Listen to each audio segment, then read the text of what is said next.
Salut à tous, le journal du foot de ce lundi 28 octobre. Les sourires étaient sur les visages des joueurs du PSG dimanche soir à l'issue du Classico disputé au Parc des Princes. La balade parisienne s'est achevée sur un score sans appel de 4-0 grâce au doublé d'Icardi et d'Mbappé. Les Marseillais ont été complètement dépassés et les joueurs de Thomas Tuchel comptent désormais 8 points d'avance sur Nantes, toujours deuxième.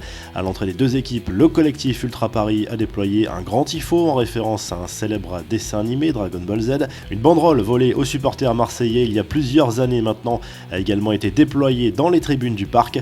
À l'issue de la rencontre, Kylian Mbappé a publié un message sur Twitter pour expliquer sa célébration. L'imitation d'un bébé qui pleure, c'est juste une petite anecdote privée avec deux amis et non une quelconque vanne contre l'OM ou une réponse aux récentes critiques, a précisé l'attaquant du PSG. En tribune, un homme a osé sortir un maillot de l'OM avant le coup d'envoi et alors que les fans olympiens étaient interdits de déplacement. Cette provocation a entraîné quelques tensions et les stadiers ont demandé à l'individu de masquer son maillot.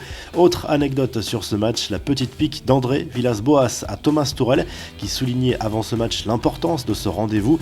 Thomas Tuchel peut inventer les choses qu'il veut avec l'effectif qu'il a et les milliards qu'il dépense. Thomas Tuchel doit se concentrer sur la Ligue des Champions, a lâché le coach marseillais, allusion à peine masquée aux derniers échecs du PSG sur la scène européenne. Le coup de sang de Franck Ribéry, le Français a perdu ses nerfs lors de la défaite de la Fiorentina face à la Lazio Rome dimanche en Serie A.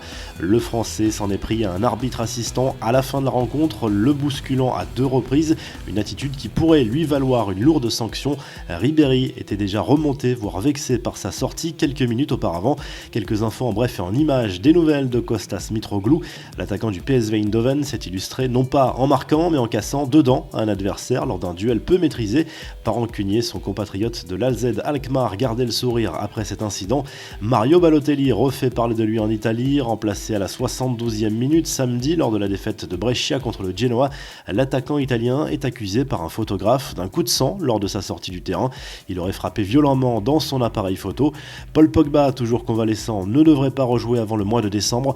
Confirmation de son entraîneur Ole Gunnar Solskjaer, le champion du monde qui n'a disputé qu'un match depuis le 31 août, souffre de la cheville. Il avait rechuté à l'issue d'un match face à Arsenal.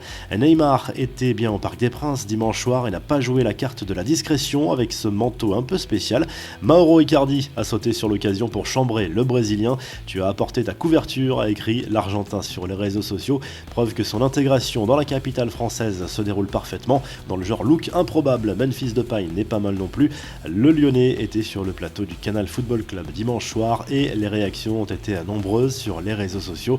Enfin, Antoine Griezmann en mode NBA, au repos forcé ce week-end en raison du report du Classico entre le Barça et le Real. Le Français est allé assister à un match à New York entre Brooklyn et les Knicks, un moment qu'il a partagé avec ses fans dans ses stories Instagram. La revue de presse hors norme titre le journal L'Équipe ce lundi pour souligner l'écart abyssal entre le PSG et l'OM. Le club parisien a écrasé le Classico en une mi-temps avant de gérer au retour des vestiaires. En Espagne, le journal AS félicite Grenade, leader surprise après 10 journées en Liga. Le promu crée la sensation en ce début de saison, même si le Barça compte un match en moins, tout comme le Real en raison du report du Classico. En Italie, la Gazzetta dello Sport revient sur la victoire de la Roma contre le Milan AC. Rien ne va plus pour les Rossoneri, battus pour la 5e fois de la saison en 9 matchs et qui ont déjà changé d'entraîneur. La Roma remonte à la 5e place.